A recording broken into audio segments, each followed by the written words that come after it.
Hello and welcome to the last in this series of videos from Yellow Crane Tai Chi. My name is Harold, and in this video we're going to be able to do the form for the first time from the beginning to the end. So let's do the form from the first move to the last move for the first time. So as always, we start off by getting into our ready, just right position. Feet parallel on the floor, a little bit of bend in the knees, sitting down, rotating the hips, let the shoulders hang forward, setting the head on top. Okay, we start off by breathing in, and we breathe out to sit down a little bit. Now we come into the commencement move. Breathing in lifts the hands. Breathing out brings them down halfway. Opening up to our right, going into repulse monkey. Fold the arm, push and pull the hands. Opening to the other side. Up the arm. I'm a little teapot. Shift the weight onto the right leg, arms come up, pivot on the heel, turn to the corner, brush knee, push step. Bring the weight back into the middle, realign the foot as the hands come up, sit back over onto the left leg, and brush knee, push step. Shifting the weight into the middle, hold a big ball, pivoting out to the other side, parting the wild horse's mane, coming back holding a small ball, parting wild horse's mane on the other side. So I'm coming across cloud hand 1, step in, step out, cloud hand 2, back into the middle. Bring the foot in and step out. We're now coming into golden cockerel number 1 and number 2. So I'm sitting down, crossing my hands, kicking to my right, crossing my hands, kicking left. Bringing the hands down in, holding a ball, grasping sparrow's tail. Pung, Lu, swing the arm, G, remembering to pick up the toes, and turning back to the middle, hold the ball on the left. Pung, Lu, G, final an, coming into the middle, hold the hands up and close the form.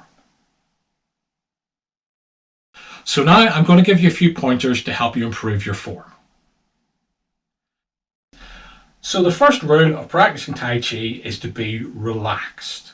We don't want to be stiff. We don't want any kind of lock joints or anything pointing the wrong way. So I'm going to demonstrate a few moves, one done very badly and then done again with a little bit more flow and a little bit more relaxation.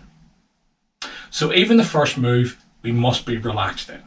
So whenever I'm doing the commencement move, one thing I have to remember is to keep my shoulders relaxed when I'm raising up. So if I do it wrong, I start to lift my shoulders like this. And you can see this doesn't look at all very much like good Tai Chi. So if I'm relaxed, my shoulders don't lift. My hands come up simply because I rotate in the shoulder. As you can see, much softer, much more like Tai Chi. Let's look next at brush knee push step, because this is where we can end up by doing things too far with locked out joints and stiffness. So very stiffly, you can see my arms are overextended and the joints are all very, very stiff. I don't let the joints stiffen up. There's still a little bit of bend in my elbows and my wrists. Now this one actually comes from like page 1, line 1 in the big book of how to do Tai Chi properly. This covers this thing called butting. This has been mentioned in so many Tai Chi books, it's frightening. When I show you what butting is and how to avoid it, you'll understand completely. If I go back to my brush knee push step for this again, what I can do is show you how people butt when they're doing Tai Chi. So even if I'm soft and flowing, but if I come into it and do this, so that my head is basically in front of my knee and my back is almost in line with my back leg, this is a very extreme version of butting. It's not comfortable and it's kind of bad for your lower back. So now if I focus on keeping my back straight and don't butt, what happens with my Tai Chi is whenever I come into the corner, you can see I have a much more vertical nature to my back and my head can sit on top of my shoulders. It also means that I'm not off balance and not leaning forward. And there's another thing that I always say about butting, right? It's three-dimensional. You can butt when you're doing cloud hands. I can end up doing this kind of thing, which makes me look like I'm doing some strange form of dancing, rather than keeping my spine straight when I'm shifting from leg to leg. And of course, we can do it backwards. So we can butt backwards. This is very dangerous. The trick really is to move from your hips, not with your shoulders. So the hips move, the shoulders don't. Now for this one, I have to go back to one of my favourite songs of all time, Heads and Shoulders. Or more importantly, shoulders and hips, elbows and knees, hands and feet. If we look at the limbs in our body, each of them have a mobile joint, a bendy joint, and another kind of mobile joint. So my hips and my shoulders are the same kind of joint, my elbows and knees do the same thing, my wrists and ankles kind of do the same thing. So what I want to do is make sure that my hips and my shoulders, my elbows and my knees, and my hands and my feet are all kind of doing something similar when they're supposed to be doing something similar. A good example of this one is parting the wild horse's mane. Whenever I come over to part the mane, my right arm should be doing the same thing as my right leg. Or more importantly, my right shoulder is over my right hip. My right elbow is over my right knee. And my right hand and my right foot are pointing in the same direction. What's going on with the other hand and the other leg takes a little bit more to describe, but they're kind of doing the same thing. And the last piece of help, and probably the most important one I can give anybody studying Tai Chi, is make mistakes. It's okay. If you do something wrong, it's just an opportunity to do it again. The thing with Tai Chi, it isn't about perfection. The more times you do it, the better you will get. I'm a great subscriber to what's called the gunslinger theory. It's if you do things enough times throughout the day and practice and do this and do that, you will get better naturally without trying. So if you're in the kitchen and you're bored waiting for a slice of toast, you can practice your commencement moves while the toast is cooking. You can do cloud hands while the kettle is boiling. And it's perfectly okay to do them wrong. Eventually they will be right, but you won't know what right is unless you do it wrong. A great master actually said, invest in loss.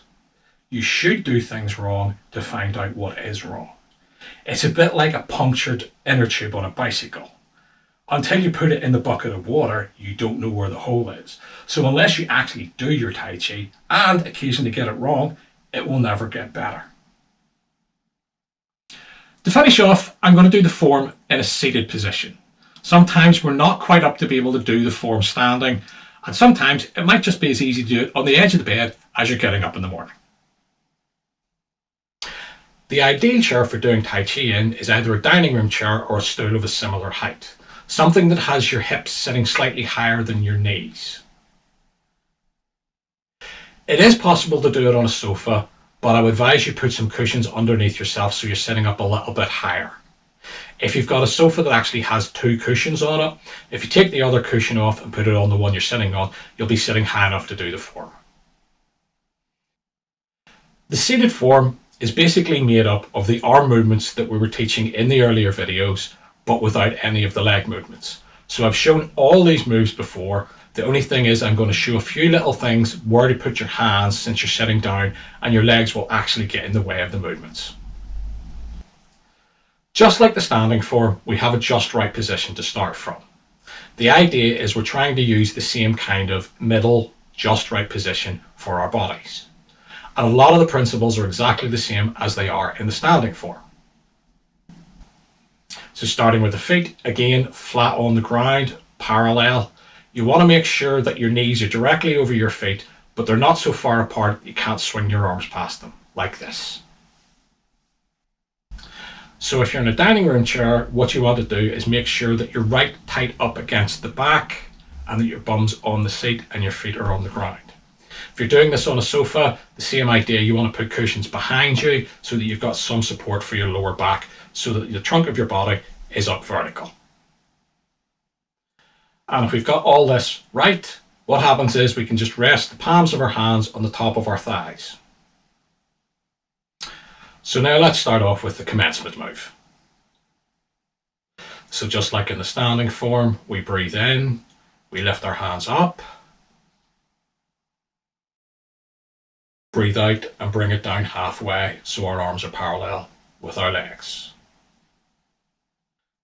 So to do repulse monkey, because I can't turn, I'm just simply doing the opening and the arm folding. So from here, I open my hands out, looking to my right hand comes in, I push with my right hand and pull my left hand in. You want to end up so that your left hand, the knuckles on the back of your hand are resting on your thigh. So I continue to move on the left, opening out, just looking to my left hand comes in, push and pull, right hand now sits on the thigh. So for brush knee push step, I extend my right arm, fold my left arm in, hands fold through the Olay position, and I actually physically brush my left knee with my left hand as I come into finish. My hand ends up just parallel to the top of my thigh. So on the other side, extend the arms up, folding through the Olay position, brush your knee and push. So to get into parting wild horse's mane, I just open my hands out like I'm saying I've caught the biggest fish in the world, and then fold them back in again to hold the ball. So to part the wild horse's mane, I extend my left arm out and bring my right hand down so it sits in the same position I started my form in, on the top of my thigh. So I fold my hands in to hold another ball and then part the wild horse's mane with the right hand out. So to come into cloud hands, I simply lift up my left hand, turning it over and bringing my right hand down underneath it like this. So I now do 3 cloud hands, 1, 2, 3, before setting up for the starting position for golden cockerel, stands on one leg. I have my right hand on the outside of my right knee. So to emulate golden cockerel, whilst I bring my right hand up, I'm also going to pick my right heel up off the ground by lifting my right knee, like this. So from the side, and repeating on the left. So whilst we're seated, we want to simulate what happens when we kick in a standing form. So what we're going to do is basically extend our leg out and rest it on its heel, a bit like we do in the standing form. So from here, I'm going to bring my left foot down and bring my left hand down. And I want to cross my hands over my right thigh. So my hands come down a little bit like this. So whilst I'm kicking, I want my right hand to push in the same direction and my left hand to push out to the side. So the kick comes out a little bit like this. So bringing the right foot in, crosses the hands over the left thigh, like this. And then we finish with the kick on the other side. So to get into grasping sparrow's tail, I bring my left foot in and hold the ball with my left hand on top. So the right hand comes up and the left hand brushes the thigh for pung. Extend the arms forward and roll back for lu. In lu, your left hand will actually end up sitting on your left thigh. So I'm going to take my left hand, let it extend out so it's physically pointing to my left, then bring it around on a flat circle until it's sitting on top of my right wrist. So with a small roll and push, I get G, hands come back to the shoulders, push the hands right down until they're touching the thighs, slide them along and let them roll up for an. And now the whole sequence on the left hand side. So I hold a ball, go pung, straighten out my arms, roll back for lu, let my arms swing out, G, coming back, pushing down and back up for an. And to simply close the form, I just roll my hands back down onto my thighs like this. And that's me finished the 10-step seated form. So all these hand movements were described in previous videos if you're looking for more detail on how to perform them. So now I'm going to do the complete set from start to finish so you can follow along whilst doing Tai Chi in a chair. Breathing in lifts the hands and halfway down. Opening to your right, repulse monkey with the right hand and with the left hand. Coming into brush knee push step 1 and 2. Parting the wild horse's mane 1 and 2. Coming into cloud hands 1, 2, 3. Golden cockerel, right leg, golden cockerel, left leg. Cross the hands, kick the right leg, cross the hands, kick the left leg. Bring the foot in, left hand on top, pung, lu, G, and an. On the other side, pung, lu, G, and an, and close the form.